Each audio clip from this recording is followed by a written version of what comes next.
I'd now like to introduce Ms. Johanna Wilson. She's the Senior Advisor of Development Transitions, a USA organisation. She has worked extensively with the US Armed Forces and NATO, specifically the Marine Corps, and has supported the US Army with pre-deployment training. Today she's going to talk to us around a Joint Operational Readiness Center that was established in Germany, and the creation, or the subsequent creation, of operational environment teams. What are their functions, composition, and purpose? Joanna, it's all yours. Great, thank you. Can everyone hear me okay? Okay, thank you. I'm giving my presentation today off a smartphone, which is a first for me. So if my presentation goes away and you see my son or the weather or something else up there, please just raise a hand so I remember to swipe my smartphone and keep me on track here. So thank you very much for this opportunity to present. I'm actually very honored to be here. My passion is what I do. I feel it is a great privilege to train the armed forces, and this is the first opportunity I've had to take my experiences over the last 7 years and present them to you. So I'm very pleased to be here. My presentation is very tactical, and this morning's presentations really teed it up for me, having the gentleman from NATO here from their Center of Excellence, because what I'm talking about is the operational environment and how the operational team at the Joint Multinational Readiness Center in Bavaria, Germany, how they enhance effective training. So I just want to go ahead and start my presentation here. When I get to slide 8, I have an embedded video, so there might be some technical pauses around that point, but hopefully we can get through this together. Okay, so good afternoon again, ladies and gentlemen. My name is Johanna Wilson, and my presentation today is going to be about my observations from the Joint Multinational Readiness Center in Bavaria, Germany, and their operational environment team. I have supported NATO exercises at JMRC since 2014 as a part of their operational environment team, and my presentation today is simply about my observations during my time there.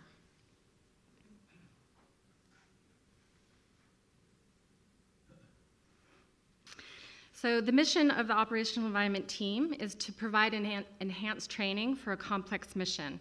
For the rotational training units, these are the RTUs. You'll hear me use that acronym quite frequently, the rotational training units that come through JMRC.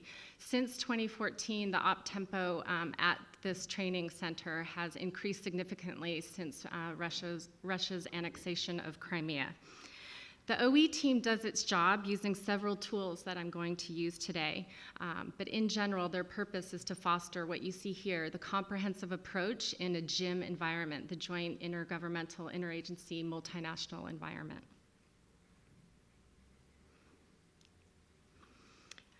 This is my agenda for today. I'll start with why an operational environment team, the background and the purpose, the foundation of it.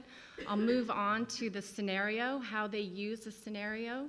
And then I'll move on to the education and training of the RTU during their time at JMRC. The actual training is about anywhere from 7 to 14 days. And then I'll end with some of my final observations. Okay, so let me go ahead and start about why there is an operational environment team at JMRC. The OE team was stood up at JMRC in 2013 in large part in response to 2 foundational documents. This is the first of it. This one is the Joint and Coalition Operational Analysis Division at the U.S. Department of Defense, their J7, put out this report, The Decade of War, in 2012.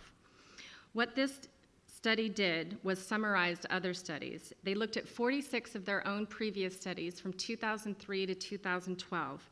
They examined 400 of their own findings, observations, and best practices in order to identify the enduring lessons that could inform future joint force development. And one of the major strategic 11 themes was this one. There was a failure to understand the environment, to recognize, acknowledge, and accurately define the OE. It led to a mismatch between forces, capabilities, missions, and goals. So this was the first foundational document. The second is this document from the U.S. Army Training and Doctrine Command called the Functional Concept for Engagement. This was a 2014 pamphlet that came out which talked about what is commonly referred to as the engagement warfighting function or the 7th warfighting function. What it talks about is the need for soldiers to have the capability to engage the stakeholders, be they JIIM, host nation, local actors, regional partners, in order to build relations to prevent and end conflict.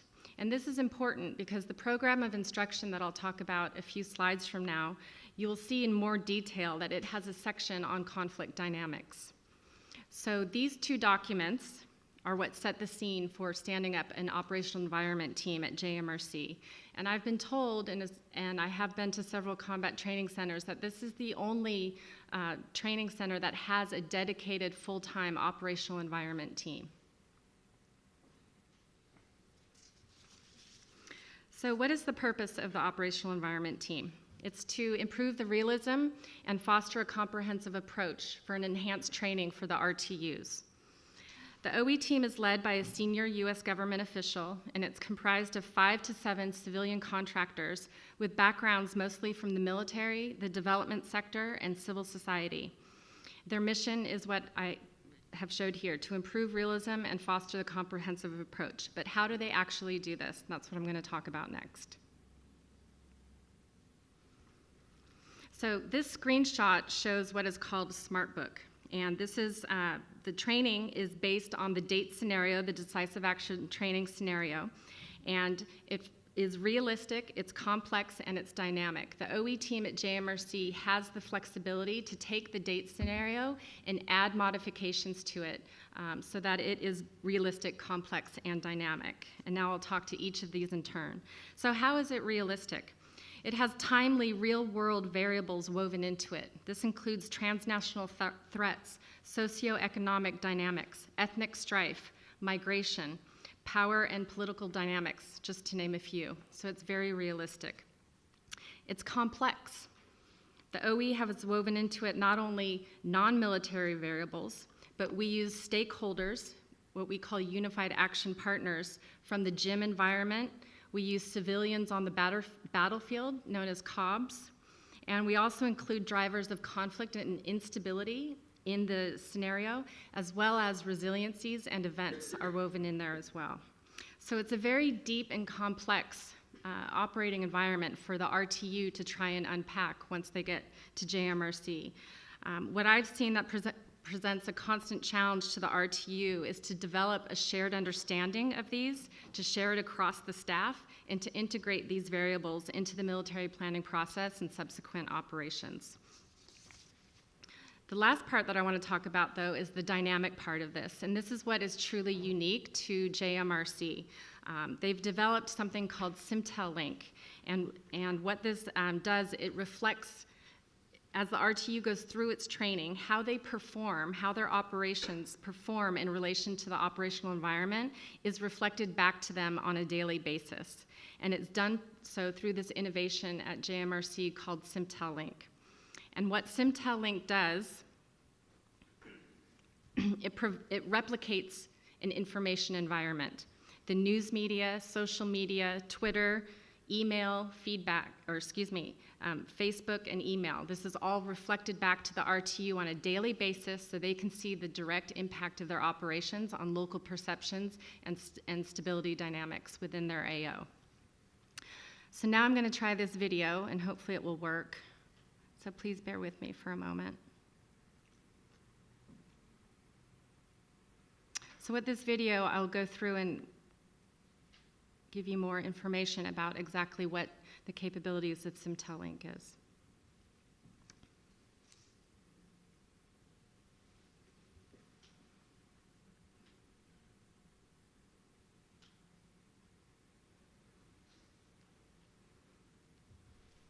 Okay. So SimTel-Link, as I said, is a web-based tool that was developed to increase situational awareness and to help develop a shared understanding of the operational environment. It's a web-based tool that works on any system, NIPR or NATO BICES, and it has 3 primary functions. It's a single point of access for detailed and dynamic operational environment data. It's more realistic and it's easier to manage. It presents all of the OE variables in a wiki format, usually PMISI plus other historical background variables.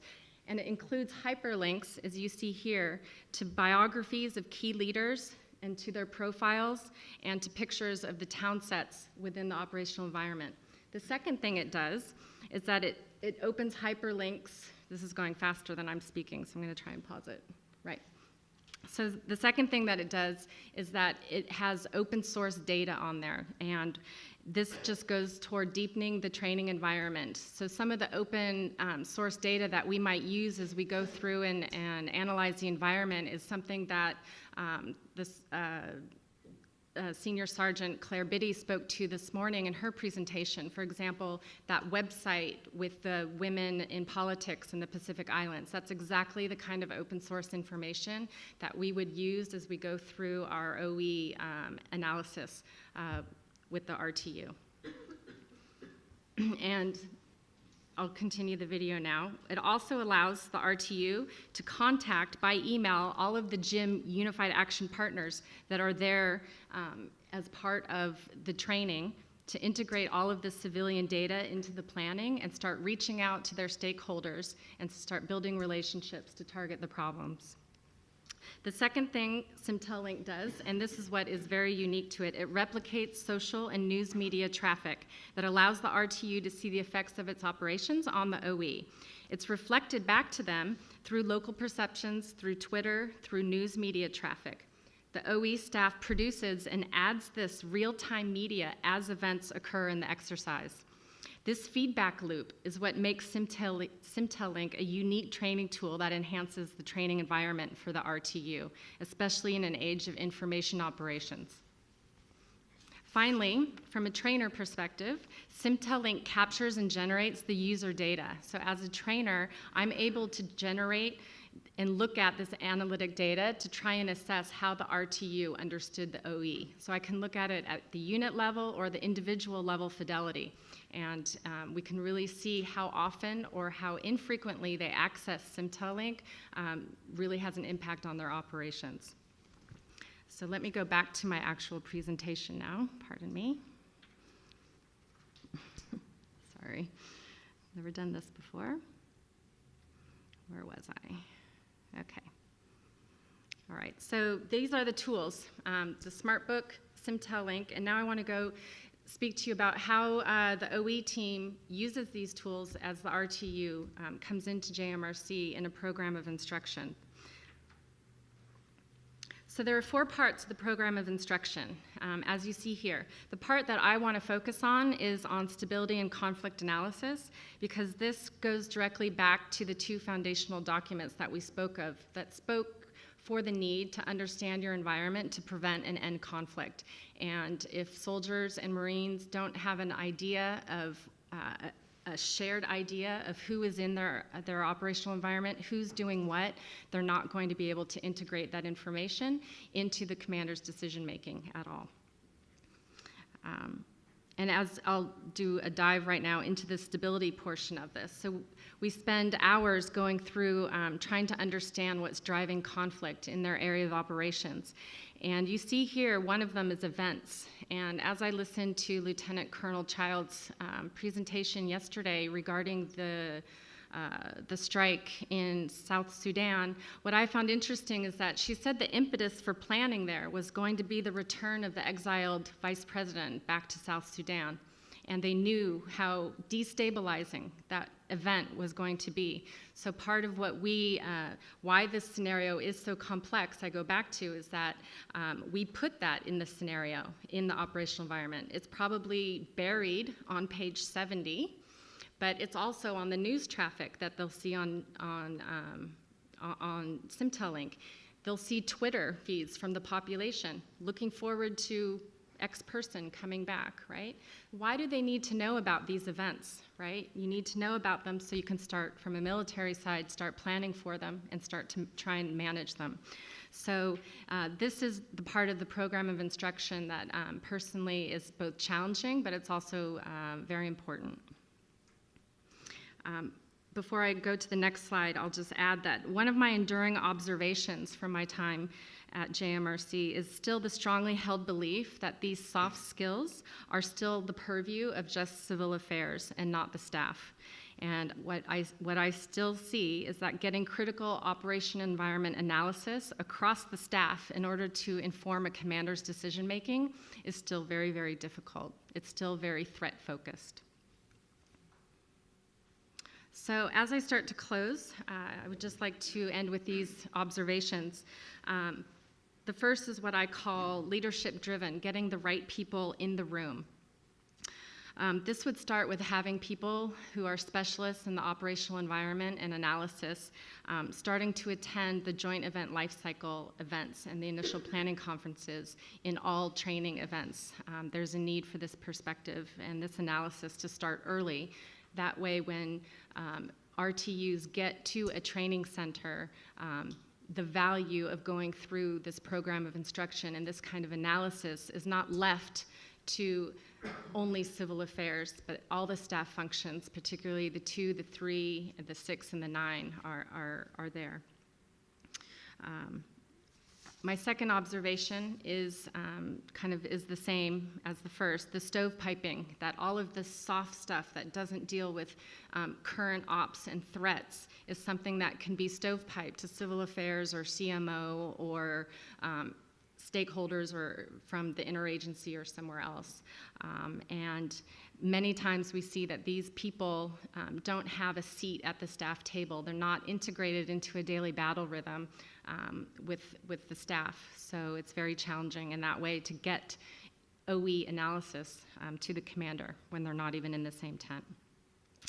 The second or final observation has to do with developing training scenarios for stabilization tasks. And yesterday's presentation by Colonel Luz from the Asymmetric Warfare Group talking about the dense urban terrain environments of the future. What I've seen is that there's very little practical application in specific stabilization tasks. Aside from security, I think there's a need to train on this in terms of initial response activities focused on governance and economic redevelopment and infrastructure. And there's some need for some creative thinking outside the box in those areas. I'm not trying to take away from HATER by any means. That's an important set of stabilization tasks, but there's a need for movement into this other area as well. So I just want to end with 2 quick snapshots on either side of the training spectrum.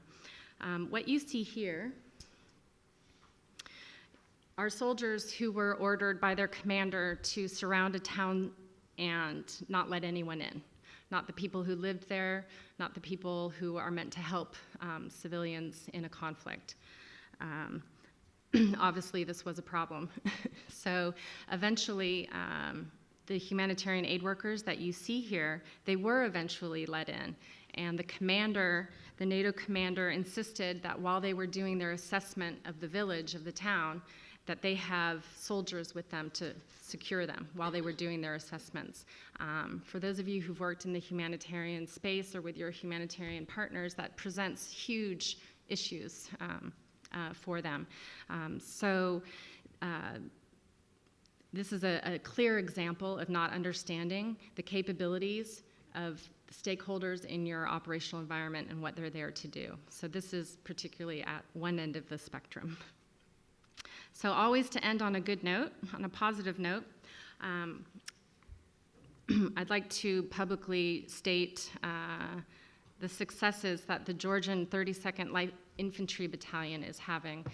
They come to JMRC for their pre-deployment training in support of Operation Resolute Support at Bagram Airfield. And they come with the Marine Corps Security Cooperation Group.